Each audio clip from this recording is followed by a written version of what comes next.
ভয়ংকৰ ৰূপ ধাৰণ কৰিছে বিশেষকৈ উজনি অসমত প্ৰলয়ংকাৰী বানৰ পিছতে কৰুণ পৰিস্থিতি দেখিবলৈ পোৱা গৈছে বানত উঠি আহিছে ইটোৰ পিছত হিটো মৃতদেহ আৰু সংহাৰী এই বানৰ মাজতেই নাজিৰাৰ পৰা এক ভয়ংকৰ খবৰ আহিছে কেৱল মাত্ৰ নাজিৰাতেই এই পৰ্যন্ত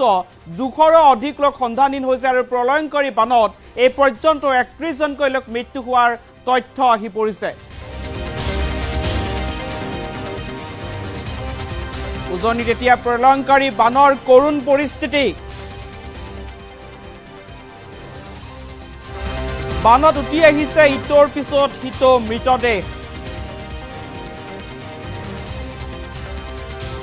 সংহাৰী বানৰ মাজতে নাজিৰাৰ পৰা এক ভয়ংকৰ খবৰ আহিছে এটা গুৰুত্বপূৰ্ণ খবৰ জনাইছো প্ৰবাদ এতিয়া বান পৰিস্থিতিয়ে ভয়ংকৰ ৰূপ ধাৰণ কৰিছে কেৱল মাত্ৰ নাজিৰাতে 200ৰো অধিক লোকৰ কোনো ধৰণৰ সন্ধান নাই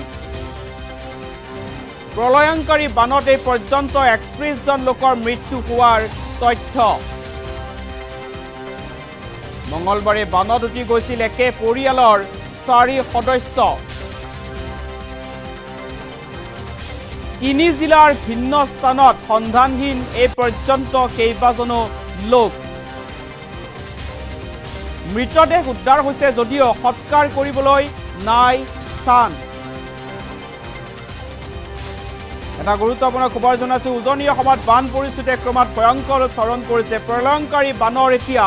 কৰুণ পৰিস্থিতি দেখিবলৈ পোৱা গৈছে এই পৰ্যন্ত 31 জনকৈ লোকৰ মৃত্যু হোৱাৰ তথ্য আহি পৰিছে আনহাতে শ লোক এই পৰ্যন্ত সন্ধানহীন হৈ আছে আৰু প্ৰলয়ংকাৰী বানৰ মাজতেই নাজিৰাৰ পৰা এক ভয়ংকৰ খবৰ আহিছে নাজিৰাৰ পৰা অহা খবৰ অনুসৰি কেৱল মাত্ৰ নাজিৰাতেই এই পৰ্যন্ত 2 শতাধিক লোক সন্ধানহীন হৈ আছে আৰু এনেটো এতিয়া বানৰ ভয়ংকৰ ৰূপ দেখিবলৈ পোৱা গৈছে বিগত কেইবাদিন ধৰি যি মুখলধাৰে বৰষুণ হৈ আহিছিল আৰু তাৰ পিছতে এতিয়া উজনি অসমৰ বান পৰিস্থিতিয়ে ক্ৰমাৎ জটিল ৰূপ ধাৰণ কৰিছে মঙলবাৰৰ দিনটোত বানত উঠি গৈছিল একেটা পৰিয়ালৰ 4 জনকৈ সদস্য কিন্তু এই পৰ্যন্ত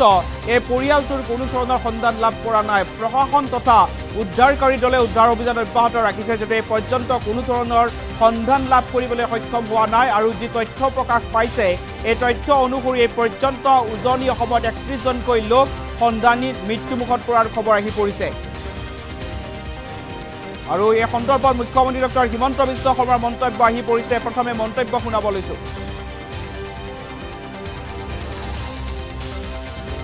পৰিবেশ বহুত মানুহ ৰিলিফ কেম্পলৈকে আহিছে বহুত মানুহ গাঁৱত আছে বহুত গাঁৱলৈকে এতিয়াও চৰকাৰ বা আমাৰ যিটো ৰিলিফ এফৰ্ট এতিয়ালৈকে গৈও পোৱা নাই কাৰণ গোটেই গাঁওখন পানীৰে আৱৰি আছে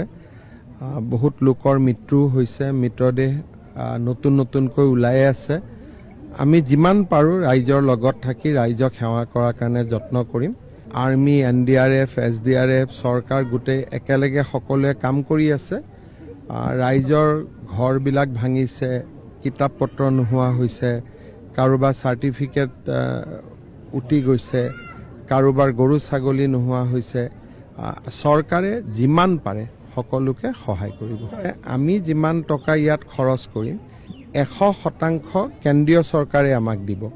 খালি আমি খৰচ কৰি তেওঁলোকক জনাব লাগে যে ইমান টকা আমাক প্ৰয়োজন তেওঁলোকে আমাক পঠাই দিয়ে বানপানী বা গৰাখহনীয়াৰ বাবে খৰচৰ টকা অলমোষ্ট 100% কেন্দ্ৰীয় চৰকাৰে দিয়ে আৰু কেন্দ্ৰীয় চৰকাৰে আমাক আগতীয়াকৈ দি ৰাখে আৰু প্ৰয়োজন হ'লে আমি আৰু টকা খুজিব পাৰোঁ তাৰ ওপৰত যদি কিবা বিশেষ পৰিৱেশ হয় যেটো কেন্দ্ৰীয় চৰকাৰৰ গাইডলাইন দি নাপায় তেতিয়াও আমি কেন্দ্ৰীয় চৰকাৰক অতিৰিক্ত খুজিব পাৰোঁ গতিকে সেইকাৰণে পুঁজিৰ ফালৰ পৰা কোনো অসুবিধা নহয় আমি কৰিবও পাৰিম আৰু প্ৰয়োজন হ'লে প্ৰধানমন্ত্ৰী ডাঙৰীয়াই পৰা খুজি ল'ব পাৰিম টকাটো সমস্যা নহয় মই যিমানখিনি অঞ্চলত যাব পাৰোঁ মই নিজেও যাম আৰু আমিও জানো যে বহুতখিনি জাগাত মানুহ এতিয়াও আবদ্ধ হৈ আছে গতিকে আৰ্মিয়েও চেষ্টা কৰি আছে NDRFেও কৰি আছে কিছুমান জাগাত কোনো